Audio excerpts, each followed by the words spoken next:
Winter has arrived. It got down cold and snowed this weekend. I think this morning when I got up it was 12 below zero. So winter is here. Finished my run this morning and I'm heading down to the church now. I was supposed to go to Miles City for an outreach clinic meeting. We were going to do strategic planning and then our regular meeting. But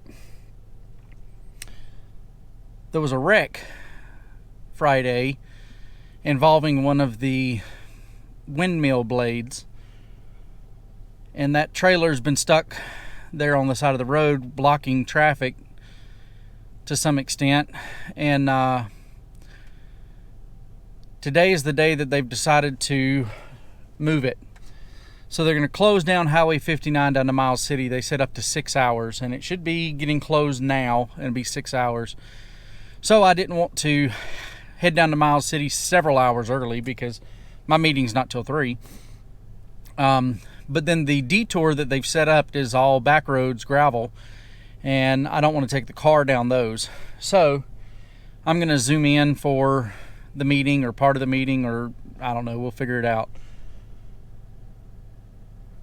So I'm going to go down to the church and do a little bit of studying for my exam, do that meeting, and then we'll figure out what's going on. But today I wanted to talk to you. We made that video about some of the frustrations that we've been reading in forums and Facebook groups about living in Avon, or specifically living on the Outer Banks, and how being in Jordan's kind of prepared us for that. But I want to tell you about why I'm excited about going to plant on the Outer Banks. First off, I would say I'm excited because we really believe this is what God is calling us to do. Not just chasing a whim or seeking adventure. We really believe this is what God has led us to do. And so that's very exciting to follow God's will. Very reminiscent of when we came here. So that'd be one of the very first and main reasons. But there's so much neat stuff as we've done more and more research. There's just so much neat stuff that is connected to the Outer Banks and makes planting a church there quite exciting. Like, for example, in all of the tourism stuff that we're seeing, they say like 2 million people visit that island every year. That's a lot of people. Finished up my final exam in the preaching class, so all of my assignments are turned in. I'm just waiting for grades now. We'll see how that goes. Yeah, so we're excited about Avon. I mean, 2 million people is a lot of people to go through, but there's other things that are exciting about the opportunity. The location, of course, you get to live at the beach. Anybody who's lived in a unique destination like we are here in Jordan, you learn that living there is a lot different than vacationing there. So we know that there'll be the struggles that come along with it that you don't normally deal with if you're there for a week or two. But it will be nice to be at the beach. I've always loved the ocean. I said it probably about 5 or 6 years ago for the first time, but I look like I belong at the beach, and here I am in cowboy country. But anyway, that'll be good. We're also just a few hours away from family. We'll be able to take weekend trips or short trips to go see grandparents and family, and that's going to be really good, especially as the boys are getting a little bit older, and for them to be able to get to know their cousins and things of that sort. There's also just a wealth of opportunity out there. When you look at the demographics and you look at the number of churches, there's just so many great opportunities to lead people to the Lord and to talk about Jesus and to share. And I'm just truly excited about that. I just think it's just a unique opportunity. We've been here in this kind of closed town for so long that having so many new people to talk to. So yeah, there's a lot of benefits to go in there.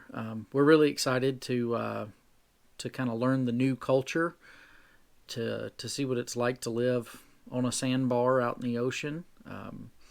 And that adventure is part of what makes it so exciting. I love adventure. I grew up on a tobacco farm in North Carolina, and God led me to Montana for 16 years, and He's going to lead me to a different place. That's a unique setting, and I just love that. I love the adventure of following God. You never know what He might do, what He might call you to do. And while my vlog has been greatly focused on the mundane activities of life, things like this remind me that there's big adventure involved also. The past couple of days, I guess I should fill you in. I took my final exams, so school's out for Christmas. And like I said, that's probably going to be it for a while on school. But anyway, after that, we've been spending some time filling out some applications and information about church planting.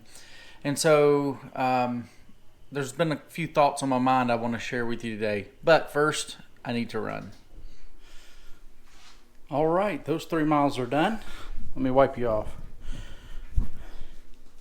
All right, so got those done. But I guess the first thing I wanted to kind of talk about is I've been a pastor here for 16 years. Before that, I'd gone to Bible college. And I'll say that Bible college and seminary can't prepare you for everything you're going to come across. But I felt pretty prepared.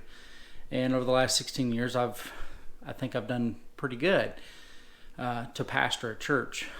But going to plant a church is something I have absolutely no experience or expertise on. And quite honestly, I don't know the first thing to do. So the first thing that we did was try to make some connections with our denomination down there. So the North Carolina Baptist Convention, the North American Mission Board, and we've started the process there of applying to be appointed or approved, I guess I don't know what the proper term is. Anyway, trying to become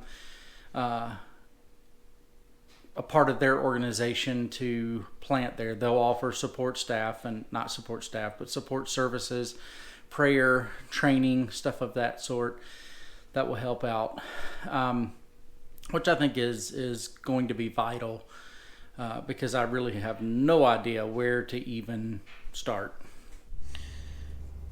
Due to changes in our schedule, Jeremiah doing shooting sports on Tuesday, piano lessons are now on Wednesday for him. Yes.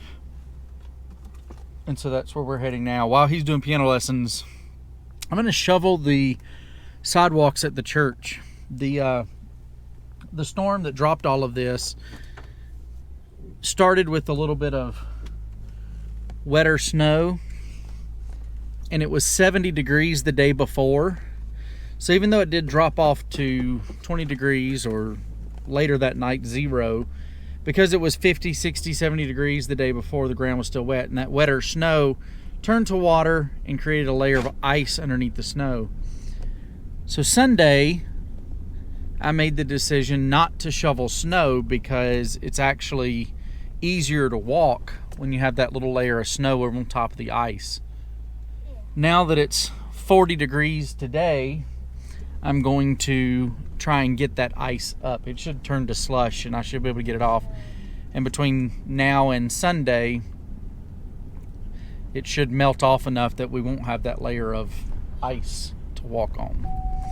So that is where we are going now.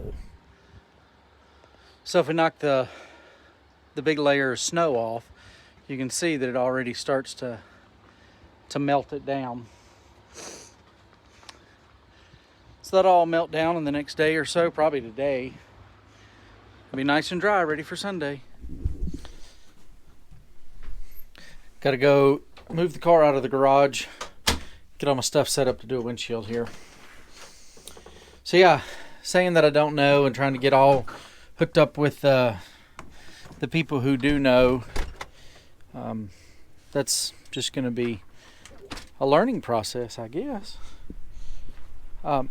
My goal is to be fully funded instead of having to like work a job or something.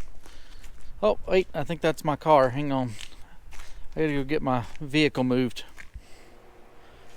Windshield done. Had a good visit with the guy that was there.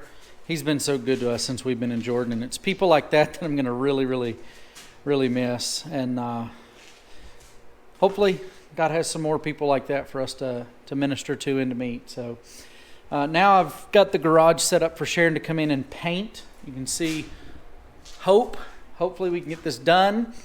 That's punny. Hopefully we can get this done so that we can get it up before Christmas there at the church. And yeah, that'll be good. So yeah, my thoughts today are just, I've been considering what it's going to take to get this thing up and going, and how unprepared I feel and unqualified. So I'm really interested to kind of see where God takes that as we start this new journey. So with that, I'm going to take my poinsettia inside.